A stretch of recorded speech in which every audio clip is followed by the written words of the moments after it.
இன்று நமக்கெல்லாம் ஒரு மகிழ்ச்சியான நாள். நம்முடைய நமான காவலர் சமூக நீதி போராளி மருத்துவர் ஐயா அவர்கள் 36 ஆண்டுகளுக்கு முன்பு பாட்டாளி மக்கள் கட்சியை தொடங்கினார். 36வது ஆண்டில் கால் வைக்கின்ற பாட்டாளி மக்கள் கட்சிக்கு நாம் அனைவரும் ஆதரவு அளித்து, குறிப்பாக அனைத்து தரப்பு மக்கள் பாட்டாளி மக்கள் கட்சிக்கு ஆதரவு அளிக்க வேண்டும் என உங்களை அன்போடு கேட்டுக் கொள்கின்றேன். நம்முடைய கட்சியின் 36வது துவக்க விழா நிகழ்ச்சி மேடவாக்கத்தில் நடந்து கொண்டிருக்கிறது. கொடியேற்றி மற்றும்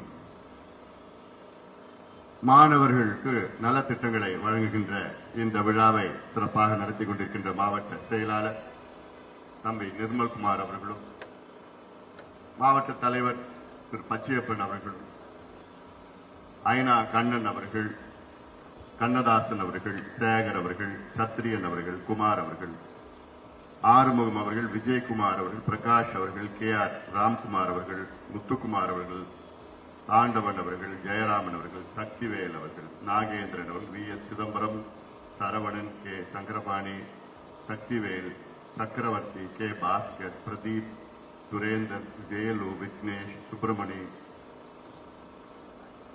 நாயக்கர், சுப்பிரமணி நாயக்கர் அவர்கள், ராகேஷ் அவர்கள், அருண்குமார், ரவிக்குமார், கிருஷ்ணன், ராதா நாயக்கர் அவர்கள் உள்ளிட்ட AVM குமார், டைலர் ரவி, ஜெயதீவு, பன்னீர், வேலாயுதம், புருஷோத்தமன், கோவிந்தராஜன், சுகுமார் அவர்கள் மற்றும் முன்னாள் மாவட்ட செயலாளர் மோகனசுந்தரம் அவர்கள், பகுதி செயலாளர் வேத நாராயணன் அவர்கள், சந்துரு, உதயா அவர்கள் உள்ளிட்ட மேடையில் இருக்கின்ற அனைத்து நிலை நிர்வாகிகளுக்கும், இங்கே எழுச்சியோடு கணேஷ் அவர்கள் உள்ளிட்ட இங்கே எழுச்சியோடு வரைய தந்திருக்கின்ற பெரியோர்கள், தாய்மார்கள், என் தம்பிகளுக்கும், என் தங்கைகளுக்கும், என் சகோதரிகள், அண்ணன்மார்கள், தாய்மார்கள், வியாபார பெருமக்கள், ஊடக நண்பர்கள், உங்கள் அனைவருக்கும் இந்த அன்புமணி ராமதாசன் பணிவான வணக்கங்கள்.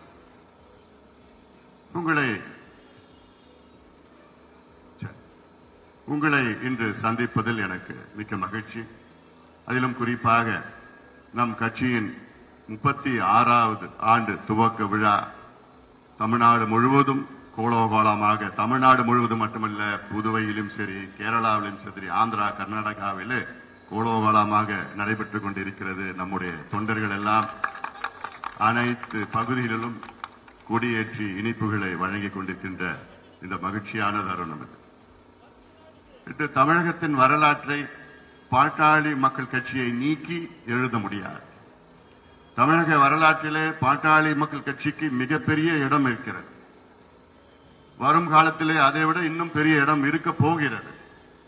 காரணம், இன்று தமிழ்நாட்டில் மட்டுமல்ல, இந்தியாவிலே பல சாதனைகளை தொடர்ந்து ஆட்சி அதிகாரத்திற்கு வருவதற்கு முன்பாகவே செய்து கொண்டிருக்கிறது பாட்டாளி மக்கள் கட்சி. அதனால்தான் எங்களுக்கெல்லாம் அது பெருமை. அதிலும் பாட்டாளி மக்கள் கட்சி தலைவராக பொறுப்பேற்ற பிறகு இவ்வளோ செயல்பாடுகள் இங்கே தமிழ்நாட்டிலே மற்ற பகுதிகளெல்லாம் செயல்பட்டுக் கொண்டிருக்கின்றோம். அந்த வகையில இன்று எங்களுடைய கட்சியினுடைய 36வது துவக்க விழா. நினைத்து பாருங்கள், 36 ஆண்டுகள் தமிழ்நாட்டிலே ஒரு கட்சி 36 ஆண்டுகள் வெற்றிகரமாக இயங்கி வருகிறது என்றால் அது பாட்டாளி மக்கள் கட்சி. எத்தனையோ கட்சி தொடங்கினார்கள், மற்ற கட்சிகளெல்லாம் பேரளவில் இயங்கிக் கொண்டிருக்கிறது. ஆனால் உண்மையான உணர்வுபூர்வமாக இன்று பாட்டாளி கட்சி இங்கே நம்முடைய மருத்துவர் ஐயா அவர்கள் நம்மை வழிநடத்தி வருகிறார்கள். சொல்லப்போனால் இன்று தமிழ்நாட்டிலே இந்த திராவிட கட்சிகள் செய்யாததைகளும் நாம் செய்திருக்கின்றோம். தமிழ்நாட்டிலே இதற்கு முன்பு ஆண்ட காங்கிரஸ் கட்சி செய்யாததைகளும் நாம் செய்திருக்கின்றோம். உண்மையிலே இன்று தமிழ்நாட்டில் இன்று பாட்டாளி மக்கள் கட்சியால் தமிழ்நாட்டிலே மது விலக்கு கொள்கையை கொண்டு வந்தது.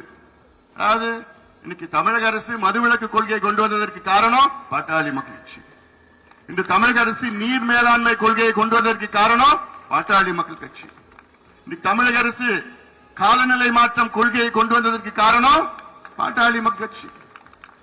தமிழக அரசு தனியாக வேளாண் துறைக்கு பட்ஜெட்டை கொண்டு வந்ததற்கு காரணம் பாட்டாளி மக்கள் கட்சி. தமிழ்நாட்டில் காவிரி டெல்டா பகுதியை பாதுகாக்கப்பட்ட வேளாண் மண்டலமாக அறிவித்ததற்கு காரணம் பாட்டாளி மக்கள் கட்சி.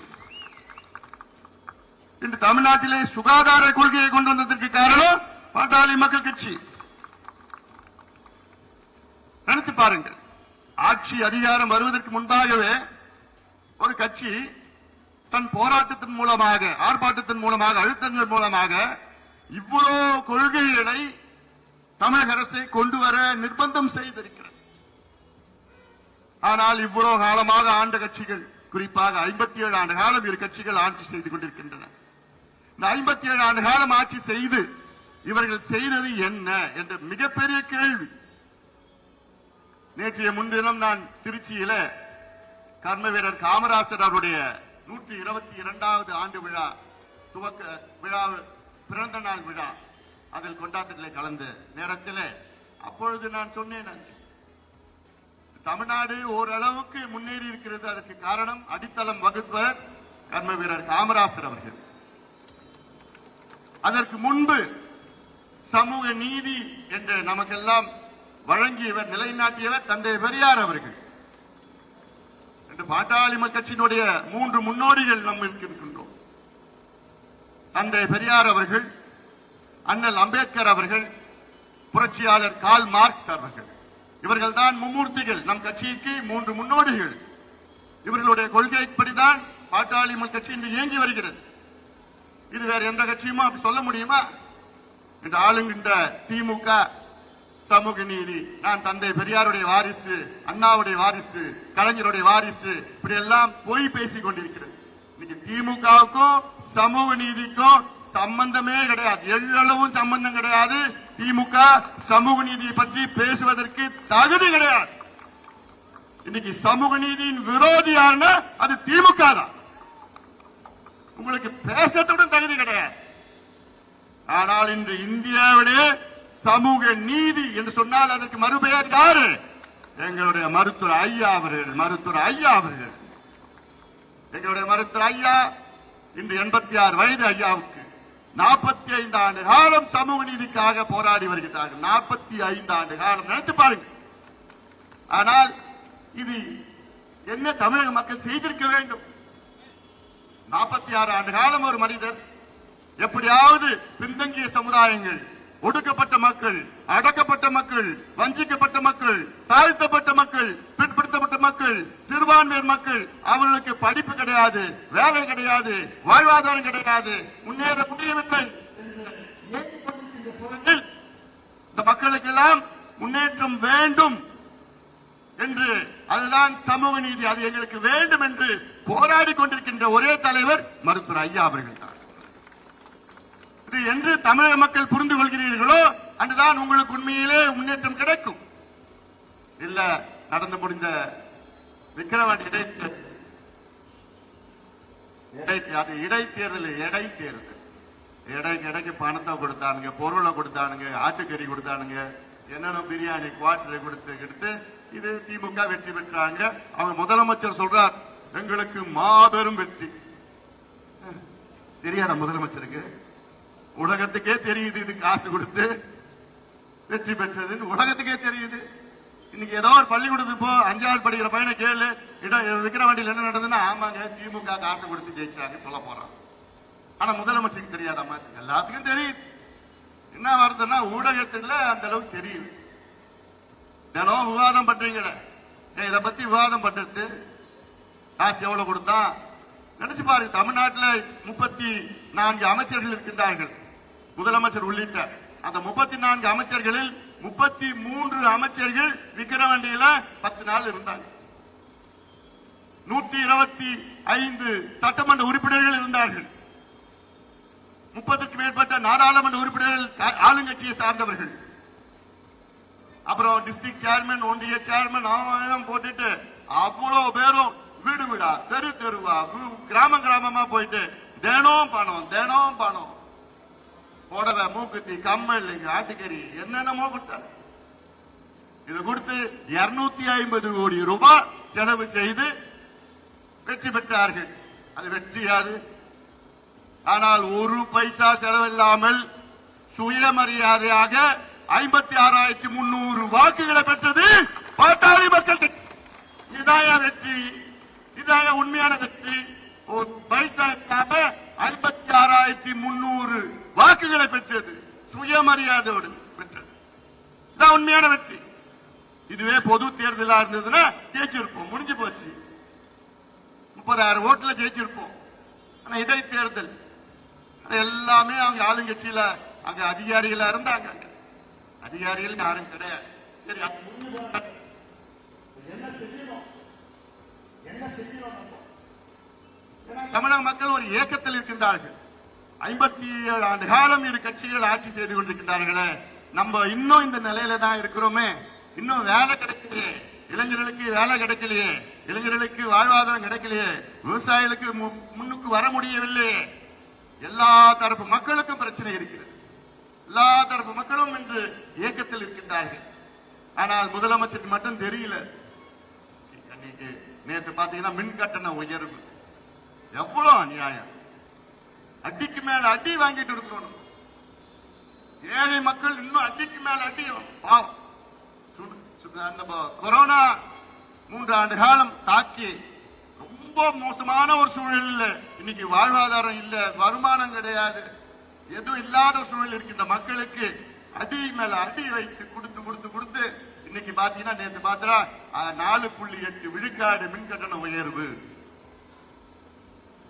குறைந்தது ஆண்டுதோறும் நீங்க 15,000 ரூபாய் மின் கட்டணம், நீங்க அதிக கட்டணம், குறைந்த அதிக கட்டணம் நகை கிடையாது. நகை கிடையாது. 5 லட்சம் 10 லட்சம் கூட போகும் மின் கட்டணம் உயர்வு. குறைந்தது ஒவ்வொரு வீட்டையும் 15,000 ரூபாய் நீங்க கட்ட வேண்டியது. இதுதான் ஒரு நல்ல மக்களை பற்றி முதலமைச்சருக்கு எந்த கவலையோ எந்த அக்கறையோ கிடையாது. தமிழக மக்கள் தமிழ்நாட்டில் அதிக கொள்கை உள்ள கொள்கை கிடையாது. எந்த மேடையில் வேணா நான் சொல்லுவேன். எது எடுத்துக்க கல்வி எடுத்துதான் எங்களுக்கு சிந்தனைகள் இருக்கிறது. சுகாதாரத்தை பத்தி பேசவே தேவையில்லை. இந்தியாவுக்கே சுகாதாரத்தை கொண்டு வந்தோம். இந்தியாவுக்கே 108 ஆம்புலன்ஸ் திட்டத்தை கொண்டு வந்தோம். இந்தியாவுக்கே தேசிய கிராமப்புற சுகாதார திட்டத்தை கொண்டு வந்தோம். தமிழ்நாட்டுக்கு முடியாதா? இன்னைக்கு விவசாய சார்ந்த பிரச்சனைகளும் இது பேசுவது மட்டுமல்ல, போராடி கொண்டிருக்கிற கட்சி பாட்டாளி. எந்த கட்சி கிடையாது. நீர் மேலாண்மை, இந்த 2 கட்சிக்கு நீர் மேலாண்மை பத்தி தெரியுமா? தெரியும். ஆனால் நான் தொடர்ந்து 20 ஆண்டு காலமாக வரும் காலம் எப்படி இருக்கும்? சோதனையான காலமாக இருக்கும். காலநிலை மாற்றம், பருவநிலை மாற்றம், கிளைமேட் சேஞ்ச், குளோபல் வார்மிங், இதனால் எவ்வளவு சீற்றங்கள், எவ்வளவு பிரச்சனைகள் வர இருக்கிறது, அதற்கு என்னென்ன தீர்வுகள் என்று 20 ஆண்டு காலமாக சொல்லி வருகின்றோம். தமிழக மக்கள் எங்களுக்கு ஒரு ஆட்சி அதிகாரத்தை ஒரு வாய்ப்பு கொடுத்தீர்கள் என்றால் இன்னைக்கு இவ்வளவு பாதிப்பு வந்திருக்காது. சென்னை எடுத்துக்கொள்ளுங்கள்.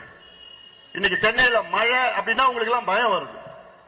மழை என்பது நமக்கு கிடைத்த வாரம், இயற்கை கொடுத்த வாரம், அதை நாம் வரவேற்க வேண்டும். ஆனால் சென்னை உள்ள மக்கள் ஐயையோ மழை பெய்யுதுரா, ஐயையோ மழை பெய்ய, அந்த அளவுக்கு உங்களை பயன்படுத்தி வச்சுட்டார். என்ன காரணம்? யாரு? ஆட்சி செய்தவர்கள், ஆட்சி செய்து கொண்டிருக்கின்றவர்கள். அந்த மழையை, வந்த மழையை பாதுகாக்க தெரியல உங்களுக்கு. அந்த வந்த மழை எங்க போகுது? உங்க வீட்டுக்கு போயிட்டு இருக்கு. வெள்ளம் வந்து ரோட்ல இருக்கு மழை. ஆனால் பாட்டாளி மக்கள் கட்சிக்கு மட்டும் 20 ஆண்டுக்கு முன்பு ஆட்சி அதிகாரத்தில் வந்திருந்ததனால் இந்த பிரச்சனையே இருக்காது. சென்னை மட்டும் இல்ல, தமிழ்நாடு முழுவதும் எங்களுக்கு எவ்வளவு திட்டங்கள் வைத்திருக்கின்றோம். ஒவ்வொரு மாவட்டத்திலையும் ஒரு திட்டம் வச்சிருக்கிறோம். ஒரு திட்டம் இல்ல, அந்த மாவட்டத்தில் என்னென்ன பிரச்சனை இருக்கிறது, என்னென்ன தீர்வு இருக்கிறது, எல்லாம் நீங்கள் நினைத்து பார்க்க வேண்டும். மக்கள் நினைத்து பார்க்க வேண்டும். கடைசியில எல்லாம் பேசிட்டு அது என்னப்பா பாட்டாளி கட்சியா, அது ஜாதிப்பா. பாட்டாளி கட்சி ஜாதி கட்சியா இருந்தா எதுக்கு நாங்க 108 ஆம்புலன்ஸ் திட்டத்தை தொடங்குறோம்? எதுக்கு உலகத்தில் மிகப்பெரிய சுகாதார திட்டம், தேசிய கிராமப்புற சுகாதார திட்டம் இந்தியாவுக்கு கொடுத்தோம்? எதுக்கு பொது இடத்துல புகைப்பிடிக்க கூடாது சட்டத்தை கொண்டு வந்தோம்? எதுக்கு இந்தியாவில் குட்காவை தடை பண்ணோம்? ஒரு மீட்டர் கூட மீட்டர் கேஜா இல்லாம அத்தனையும் பிராட் கேஜாக மாத்தணும். எவ்வளவு சொல்லிட்டு போயிட்டு இருக்கலாம். எல்லாத்துக்கும் சார்ந்த கட்சி சமூக நீதி. சமூக நீதி எங்கள் உயிர் மூச்சு. சமூக நீதி எங்களுடைய உயிர் மூச்சு. மருத்துவர் ஐயா அவர்கள் இன்னைக்கு எல்லா சமுதாயத்திற்கான தலைவர். எல்லா சமுதாயத்திற்கான தலைவர். 6 இடஒதுக்கீடுகள் ஐயா அவர்கள் கொண்டு வந்தார். இந்தியாவில் ஏதாவது ஒரு தலைவர் சொல்ல முடியுமா? ஒரு தலைவர். இன்னைக்கு இருக்கின்ற ஒரு தலைவர் இந்தியாவில், தமிழ்நாட்டில் ஒரு யாரும் கிடையாது. அப்படி பேசுறதுக்கே ஒண்ணு கிடையாது. இந்தியாவில் ஏதாவது ஒரு தலைவர் நான் ஒரு இடஒதுக்கீடு நான் கொண்டு வந்தேன், போராடி பெற்றேன் என்று யாராவது ஒருத்தர் சொல்ல முடியுமா? முடியாது. ஆனால் எங்க ஐயா இந்தியாவில் 6 இடஒதுக்கீடுகளை 2 இந்தியாவில் அளவில் 4 தமிழ்நாட்டு அளவில். நினைச்சு பாருங்க. இதுதான் உண்மையான சமூக நீதி. ஏதோ பாட்டாளி கட்சிக்கும் இவங்களுக்கும் பிரச்சனை, தாழ்த்தப்பட்ட சமுதாயத்திற்கும் வண்டிகளுக்கும் பிரச்சனை, இந்த கட்சிக்கும் அந்த கட்சிக்கும் பிரச்சனை. இதெல்லாம் வேண்டுமென்று இந்த திராவிட கட்சிகள், குறிப்பாக திமுக சண்டையை மூட்டி விட்டுவிடுவாங்க. சண்டையை மூட்டி 2 சமுதாயம் அடிச்சுக்கணும், அடிச்சு வழக்கு போடணும். இவங்க மேல வழக்கு, அவங்க மேல வழக்கு, 2 ஒண்ணு சேரக்கூடாது. அடிச்சுக்கிட்டு அப்புறம் என்ன? அதுல குளிர்காயத்து யாரு? திமுக. குளிர்காய திமுக. என்னப்பா சும்மா போ அடுத்த பையன் போ, பேசிட்டு இருக்கல. அதனால இதை சிந்தியுங்கள். ஏன்னா திமுகவுக்கு என்ன நிலை? தமிழ்நாட்டில் 2 பெரிய சமுதாயங்கள் இருக்கிறது. ஒன்று தாழ்த்தப்பட்ட சமுதாயம், பட்டியலின சமுதாயம். தாழ்த்தப்பட்ட சமுதாயம், அடுத்தது வன்னியர் சமுதாயம். இந்த 2 சமுதாயம் சேர்ந்தால் 40 விழுக்காடு மக்கள் தொகையை கணக்கில் அடங்கும். ஆனால் இந்த 2 சமுதாயமும் இன்னைக்கு எந்த நிலையில் இருக்கு? கஞ்சி குடிச்சிட்டு இருக்குது, குடிசையில் இருக்குது, படிப்பறிவு கிடையாது, வாழ்வாதாரம் கிடையாது, விவசாயம் பண்ணிட்டு இருக்கு, விவசாய கூலிகளாக, விவசாய முதலாளிகளா இல்ல, விவசாய கூலிகளாக இருக்கிறது. ரோடு போட்டுட்டு இருக்கிறான், கொத்தனார் வேலை பண்ணிட்டு இருக்கிறான், குவாரியில கல் உடைச்சிட்டு இருக்கிறான், பெயிண்ட் இருக்கிறான். இதெல்லாம் அது வேலை இல்லைன்னு சொல்லல, வேலை. ஆனாலும் இந்த நிலையில் தான் இந்த 2 கட்சியும் இந்த 2 சமுதாயத்தை வைத்துக் கொண்டிருக்கின்றார்கள். இருக்கா? தந்தை பெரியார் அவர்கள் சமூக நீதி போராட்டம் நடத்தினார். தந்தை பெரியாருடைய உண்மையான கனவு என்ன? தந்தை பெரியாருடைய உண்மையான கனவு தாழ்த்தப்பட்ட சமுதாயம், பிற்படுத்தப்பட்ட சமுதாயம், மிக பிற்படுத்தப்பட்ட சமுதாயங்கள் எல்லாம் ஆட்சி அதிகாரத்தில் வர வேண்டும். அதுதான் உண்மையான சமூக நீதி என்று தந்தை பெரியாருடைய கனவு. அந்த கனவை இந்த திராவிட கட்சியில் நிறைவேற்றுவாங்களா? ஒரு பொழுதும் கிடையாது. அவங்க தான் ஆட்சியில் இருக்கணும். உதாரணம் திமுக எடுத்துங்க. திமுக முதலமைச்சர் ஸ்டாலின் அவர்கள், அவரை சுத்தி 4 அமைச்சர்கள் யார் இருக்கா? தந்தை பெரியாருடைய சமூக நீதி கணக்கின்படி ஸ்டாலின் அவர்கள் அவர் சுத்தி ஒரு 4 முக்கியமான அமைச்சர்கள் வச்சிருக்கிறாரு. அந்த கணக்கின்படியா வச்சிருக்கிறாரு? இல்ல. சுத்தி வச்சிருக்கிறது யாரு? ஏவா வேலு. ஏவா வேலுக்கும் சமூக நீதிக்கும் சம்பந்தம் இருக்கா? இல்ல. அவர் ஒரு வியாபாரி. எப்படி காசு சம்பாதிக்கணும், காசு சம்பாதிச்சு எலெக்ஷன்ல எப்படி கொட்டணும்னு அவருடைய வேலை. நேரு, நேரு, நல்ல பேர் வச்சிருக்காரு நேருன்னு.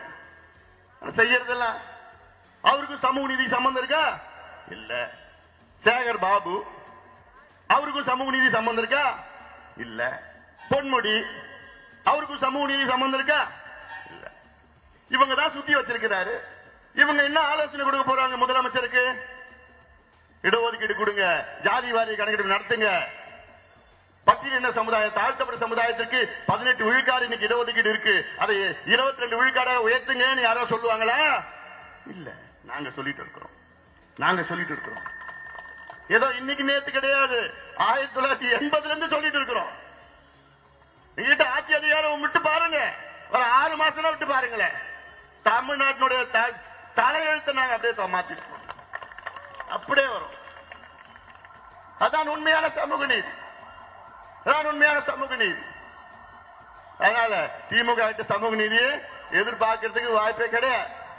ஜாதி வாரி கணக்கெடுப்புன்னு கேட்டுட்டு இருக்கிறோம்.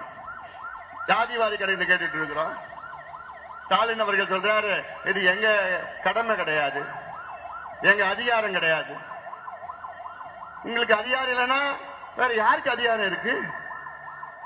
இல்ல ஸ்டாலின் அவர்களே, அந்த துறையை, சமூக நீதி துறையை, இல்ல சமூக சோசியல் வெல்ஃபேர் துறையை எங்க கிட்ட ஒரு மாசம் விட்டு பாருங்க.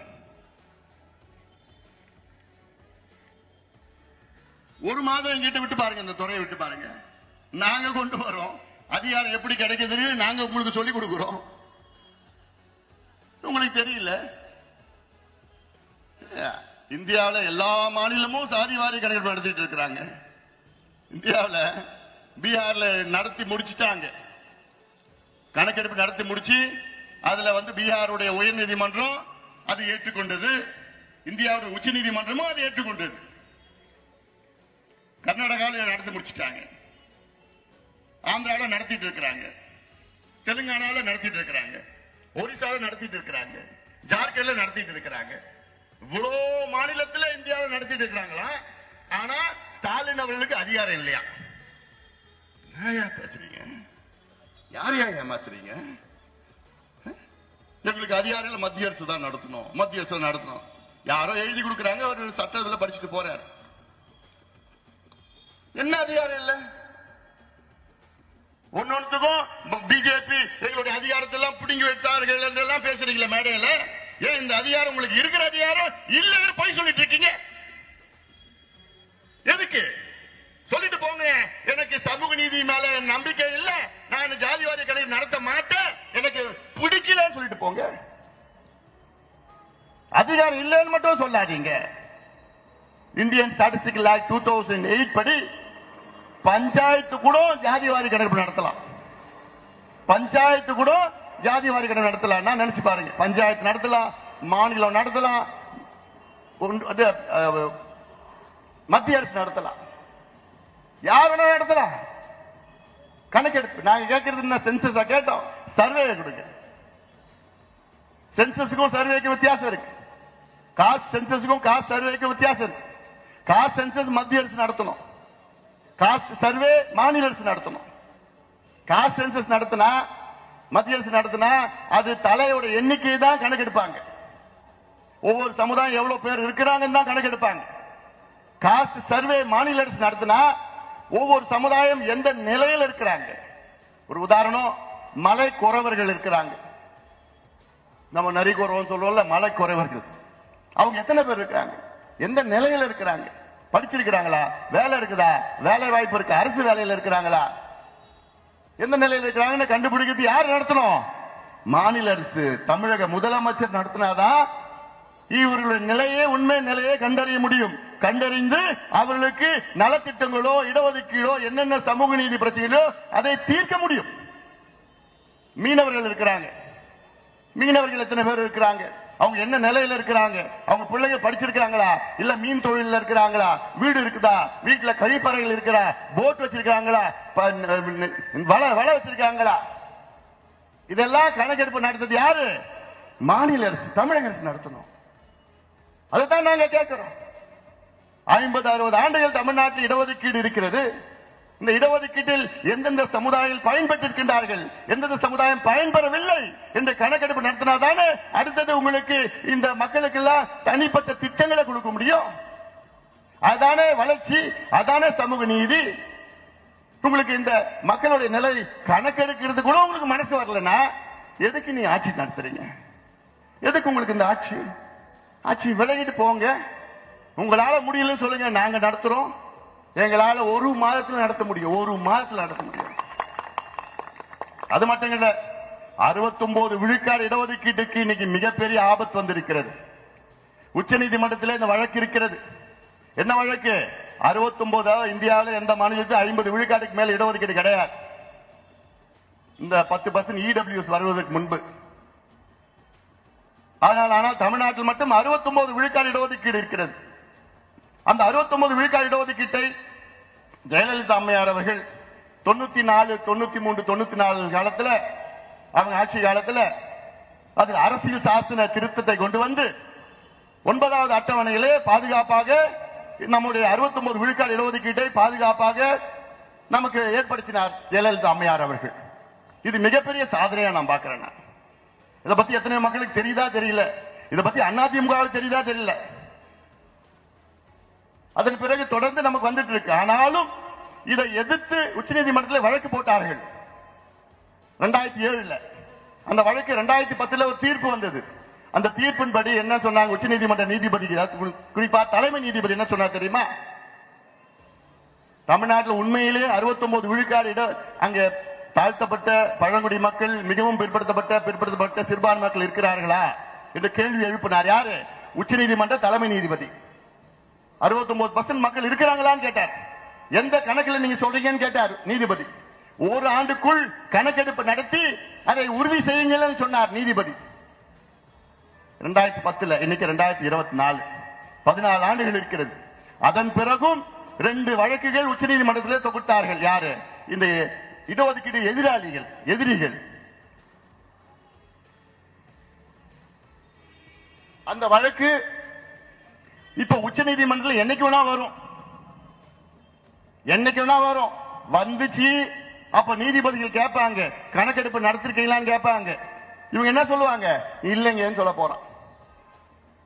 உடனே என்ன பண்ணுவாங்க உச்சநீதிமன்ற நீதிபதிகள்? நீங்க கணக்கெடுப்பு நடத்துற வரைக்கும் நான் இந்த 69 விழுக்காடு இடஒதுக்கீடு ரத்து பண்ண போறேன்னு சொன்னாங்கன்னா என்ன ஆகும் தெரியுமா? என்ன ஆகும்? அன்னைக்கே திமுக ஆட்சி களையும். அன்னைக்கே திமுக ஆட்சி கலைக்கப்படும், கலைஞ்சிடும், விரட்டி அடிக்கப்படுவார்கள். கட்சியே முடிஞ்சு போச்சு, அவ்வளவுதான். இனி நீங்க ஜென்மத்துக்கு ஆட்சிக்கு வர முடியாது. இது மட்டும் ஞாபகம் வச்சுக்கோங்க. முதலமைச்சருக்கு ஸ்டாலின் அவர்களுக்கு நான் சொல்றேன் நான். ஏன்னா இதெல்லாம் சாதாரண பிரச்சனை கிடையாது. உங்களை சுத்தி இருக்கிறவங்க உங்களுக்கு தவறான முறையிலே வழி நடத்துகிறார்கள், தவறான ஆலோசனை எல்லாம் சொல்லிட்டு இருக்கிறாங்க. இது மிக மிக முக்கியமான பிரச்சனையா நான் சொல்றேன். 69 விழுக்காடு இடஒதுக்கீடு இது எங்களுடைய உரிமை. நூற்றுக்கணக்கானவர்கள் உயிர் நீத்து பெற்ற இடஒதுக்கீடுகள் எல்லாம். அதனால இதுல ஏதாவது ஒண்ணு வந்துச்சு, அன்னைக்கே திமுக அரசு கலைக்கப்படும், முடிஞ்சு போச்சு, அவ்வளவுதான். இனி ஜென்மத்துக்கு நீங்க தமிழ்நாட்டில் கனவுடன் காணாதீங்க. மீண்டும் மீண்டும் சொல்கின்றேன் நான். அதனால இதெல்லாம் இன்னும் நிறைய இருக்கு. இது ஒரு பொதுக்கூட்ட நோய் வரேன். இன்னும் நிறைய இடத்துக்கு போனேன் நான். ஏன்னா இன்னும் எவ்வளவு செய்திகள் சொல்ல செய்தி இருக்குல்ல, என்னது ஒரு 2 மணி நேரம் ஆகும். இந்த பள்ளிக்கான தடுப்பு நலம் இது யார் காப்பாத்தினது? மருத்துவர் ஐயாவும் இந்த அன்புமணி ராமதாசும். என்னைக்கு போனோம் கண்ணா? என்னைக்கு சைக்கிள்ல போனோம்? 2004. 20 ஆண்டுகளுக்கு முன்பு 5000 இளைஞர்களுடன் 22 கிலோமீட்டர் சைக்கிள் பேரணியை நான் நடத்தி விழிப்புணர்வு ஏற்படுத்தி நீதிமன்றத்திற்கு சென்று வழக்குகளை தொடர்ந்து பிறகு இதுக்கு பாதுகாப்பு வழங்கப்பட்டது. இதெல்லாம் யார் காரணம்? பாட்டாளி மக்கள் கட்சி காரணம். எவ்வளவு வரலாறு இருக்கு, பாட்டாளி கட்சியுடைய எவ்வளவு சரித்திரங்கள் வரலாறுலாம் இருக்கு. அதை நினைச்சு பாருங்க. அதிகாரம் இல்லாமலேயே, ஆட்சி அதிகாரத்துக்கு வராமலேயே இவ்வளவு செய்கின்ற பாட்டாளி கட்சி ஒரு முறை நீங்கள் ஆட்சி அதிகாரம் கொடுங்கள், நினைத்து பாருங்கள். ஒரு முறை கொடுங்கள். 57 ஆண்டுகள் செய்யாததை எங்களால் 5 ஆண்டு காலத்தில் செய்து முடிப்போம். இந்த திராவிட கட்சிகள் தமிழ்நாட்டில் 57 ஆண்டுகள் செய்யாததை நாங்கள் 5 ஆண்டு காலத்தில் செய்து முடிப்போம். இந்தியாவின் முதன்மை மாநிலம் கிடையாது. சிங்கப்பூருக்கும் தமிழ்நாட்டுக்கும் போட்டி போடுவோம். அந்த அளவுக்கு முன்னேற்றங்களை எங்களால் கொண்டு வர முடியும். வேலை வாய்ப்பு ஒரு பக்கம், கல்வியில புரட்சிகள் செய்வோம். சுகாதாரத்தை பற்றி பேச தேவையில்லை, என்ன அந்த அளவுக்கு இன்னும் செய்வோம். தொழில் வளத்தை பெருகுவோம், விவசாயத்தை பெருகுவோம், நீர் மேலாண்மைக்கு முக்கியத்துவம் கொடுப்போம், சுற்றுச்சூழலை பாதுகாப்போம். எல்லாற்றுக்கும் மேல் டாஸ்மாக் கடையை மூடுவோம், கள்ளச்சாராயத்தை ஒழிப்போம், கஞ்சாவை அடியோடு ஒழிப்போம். போதைப் பொருட்கள் எல்லாம் தமிழ்நாட்டில் ஒரு பொட்டலம் எதுவுமே இருக்காது. அந்த அளவுக்கு ஒரு ஆட்சி நாங்கள் செய்ய காத்து கொண்டிருக்கின்றோம். அந்த வாய்ப்பை நீங்கள் கொடுங்கள், கொடுங்கள், கொடுங்கள். இதெல்லாம் சொல்ல நான் கடமைப்பட்டிருக்கின்றேன். அதனால இது இந்த நாள் எங்களுக்கெல்லாம் மகிழ்ச்சியான நாள். தொடர்ந்து எங்களுடைய தொண்டர்கள், நிர்வாகிகள், தொண்டர்கள், தமிழ்நாட்டில் உள்ள அனைத்து நிலை தொண்டர்களும் தமிழ்நாட்டில் மட்டுமில்ல, நம்முடைய புதுவை, ஆந்திரா, கர்நாடகா, கேரளா, துணை மாநிலத்தில் உள்ள நம்முடைய நிர்வாகிகள் தொண்டர்களுக்கும் என்னுடைய வாழ்த்துக்கள். பாட்டாளி மக்கள் கட்சி நாள் வாழ்த்துக்கள், துவக்க நாள் வாழ்த்துக்களை இந்த நேரத்திலே நான் தெரிவித்து, நம்முடைய ஐயாவுடைய கொள்கைகளை கடைபிடித்து நாம் முன்னேறுவோம். நிச்சயமாக நாம் தமிழ்நாட்டை நாம் காப்பாற்றுகின்ற நிலை என்று இருக்கிறது. ஏன்னா எங்க பார்த்தாலும் தமிழ்நாடுன்னு சொன்னால் அது குடியார நாடா மாறிடுச்சு, கஞ்சா நாடா மாறிடுச்சு, கொள்ளை நாடாக மாறியிருக்கு, சட்டம் ஒழுங்கு மிக மோசமாக இருக்கிறது. அதனால இதெல்லாம் மீட்டெடுக்க வேண்டும், தமிழ்நாட்டை மீட்டெடுக்க வேண்டும். அதனால் தமிழக மக்களே எங்களுக்கு ஆதரவு கொடுங்கள் கொடுங்கள் கொடுங்கள் என்று இந்த விழாவை சிறப்பாக நடத்தி கொண்டிருக்கின்ற நிர்மல் அவர்களும், பச்சையப்பன் உள்ளிட்ட அத்துணை நிர்வாகிகளுக்கும் என்னுடைய நன்றியை தெரிவிக்கின்றேன். குமார் அவர்கள் உள்ளிட்ட அத்தனை பேருக்கும் என்னுடைய வாழ்த்துக்கள், பாராட்டுகளை தெரிவித்துக் கொள்கின்றேன். நன்றி. நன்றி.